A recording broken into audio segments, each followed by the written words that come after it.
Okay, hope this is nice and steady now. I wanted to make another quick video, going over some of the new pens I've gotten recently.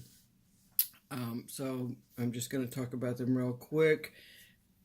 It's not going to be in-depth review. Most of these pens have been reviewed out there anyway. So let's start off with the ubiquitous Jinhao X750. I finally got one of these in purple. I've wanted one since I really started this whole pen collecting thing not long ago, and I don't know why it took me so long to get them, but get one. But purple is like one of my two favorite colors. I have Noodler's purple in here, and I don't have to talk too much about that. You all know about this pen already. Everybody knows about the X750. These two pens, I got this one and then this one, are Pen BBS pens. They're the 308, parentheses 266 if you want, model pens. And I'm not a big fan of green, especially any kind of yellow green type, but this pen is just so cool. I just couldn't resist it. It's just too cool to look at. The chatoyancy on it is wonderful. It's an interesting design. Pen BBS pens write really well. The ones that I've gotten write well, well, I only had a couple of them, but other people say they write really well too, and I haven't had any trouble with those. I'm not sure what ink I'll use in this. Maybe Noodler's Green Cactus Green, something like that. Anyway, so I got that one, and then this is a new coloring that they've come out with. I think they've had some blue before, and I know this is a dark blue, so you're not really not gonna see the lighter parts are where the chatoyancy shows up. It's still early in the morning here, so I don't have a lot of light coming in through the window. But this is just a gorgeous pen. If you like blue, this is one to have. It's really well done, and you can see the difference in the style. The colors there's still colors mixed around in this kind of blackish mottled part. You can see a little bit of that around here, right around in here, but not too much.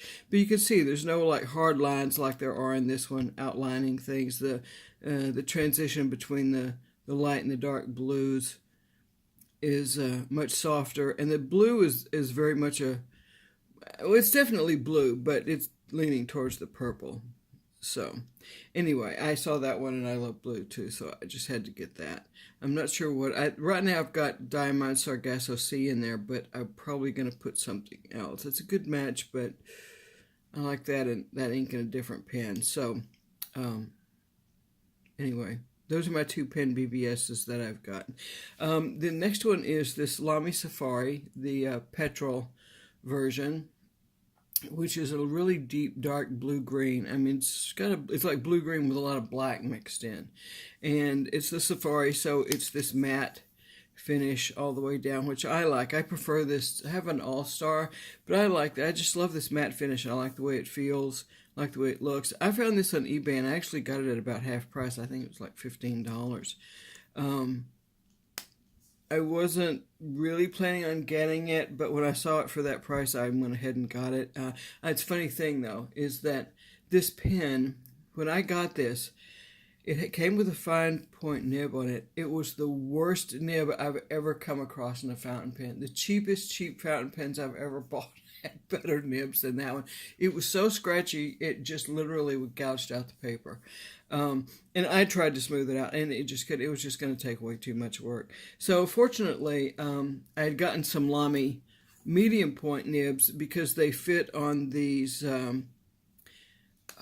What are these? These are Wing Sunks. They're really inexpensive aluminum Wing Sung pens, but they fit on here. These come with an extra fine, and I had put a Lamy medium on there, so I just swapped it back out. I put the extra fine back on that one, and put the Lamy medium nib that I had on here, which of course cost about $15, so the pen ended up being about the same price, it turns out. But anyway, it's a good color right now. I've got the Monteverde Jade Noir in there, which is a great ink and is a perfect fit for this pen.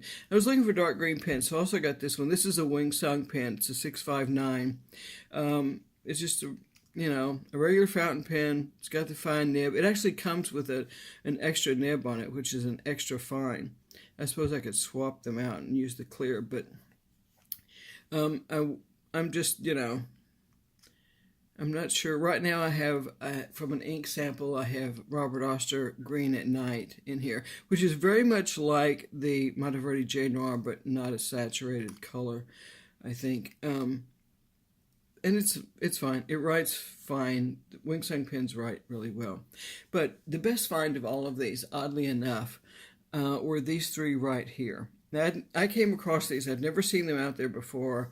I'm not familiar. It's called SKB, is I guess the brand name of the pen, and it's F19 is the model number.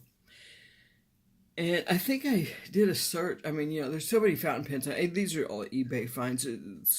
There's just like so many fountain pens on eBay, you probably can't look at all of them. I think I did a search once on green or dark green, which is probably why I found maybe why I found these. I came across this one that it's almost like a malachite look to it.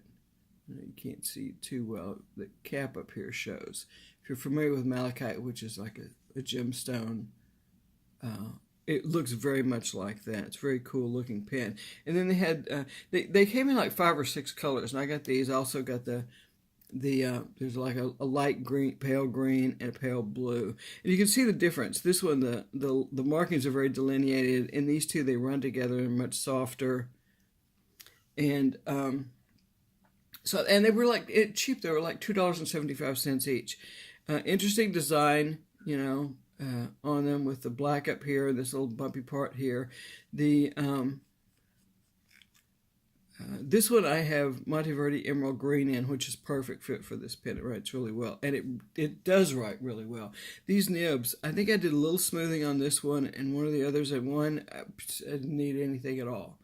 And I guess these days, when you manufacture pens, I guess, manufacturing is to the state to where they're all going to be pretty decent pens no matter what.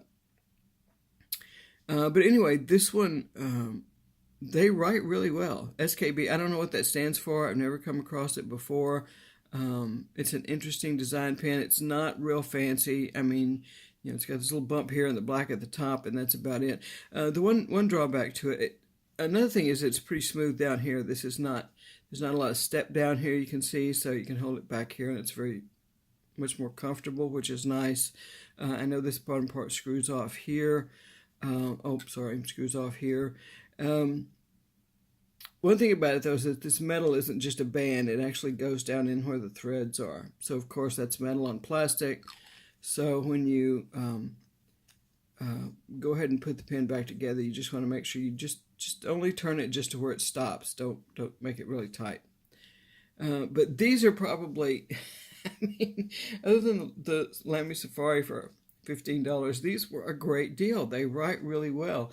I had a writing sample here I wanted to show very quickly, but I may have put it aside somewhere where I don't see it. Here we go. Is this it? No. Yeah, here we go. Here's some. Oh, this is the Wing Sung 659, dark green. You can see this one there is some flexibility with the nib on that one. This is the Lamy Safari. You don't get much flex on those. This is the SKB F19. And I wanted to... It's funny because this is listed as a fine nib. And I did a sample here from the Pilot Metropolitan that I have, one of the retro pops. This is a medium nib on that. And this is a fine nib on this SKB pen. And you can see it actually lays down more ink than the medium nib on the Pilot Metropolitan. So these pens, they write. They're not stingy with the ink flow. They write really well. As far as flex, to get much flexibility on the nib. For that, this one, the Wing Sung 659 gets the most. You can see here. Variation in line with because of the flexibility on the nib. So these are just some of the writing samples from them and some of those inks that I have in there. And that's about it. I just wanted to give a quick rundown of some of the new pens that I've added to my collection. I've got a couple of, I do have a couple more on the way. I got a glass nib pen on the way, and I got another LIY pen. And LIY they're the people who made these wonderful pocket, just gorgeous pocket pens, the LIY Future. This one is it's a different style, but it's the same company, so I'm really looking forward to it. The coloring on it is kind of like a mottled MOTT LED look. I'm not sure what it's going to look like. But I think it's going to be kind of either pale green or bluish green, pale blue, that range colors. I don't know. That one was more expensive. These are all relatively inexpensive pens. And I'll do one on that one when I get it, when it comes in, the other two. But I wanted to get caught up so this video is not too long and just show you what I've added in and a couple of little writing samples. But really, if you know somebody who's not really sure about these pens, about getting into fountain pens or something, you don't want to spend a lot of money. It's got the clear nib part here. This comes off. The converter isn't all that great, and I don't know if other converters will fit on here. I'll have to do some research and find out. But it's just, it's standard turn, and it's probably I don't know, in the one I've got inked up, it seems to be as good as any of the others. So that might be a good introduction for people who are not sure if they want to get into fountain pens or not. It writes really well, didn't have to do a whole lot. Might be a good stocking stuffer come Christmas time. And like I said, they were $2.75 each, and they do come in more colors. So this is actually the surprise find of this particular haul. I mean, I expected the Lamy to be good. I expected the Pen BBS to be good. Wing Sung, I'm still kind of up in the air about whether or not I like them, but this one has turned out to be really good. And, these are just workhorses, the Gen House. So, that's it for now. Thank you for watching. Hope you have lots of fun with your pens and writing, and I'll see you again soon. Bye.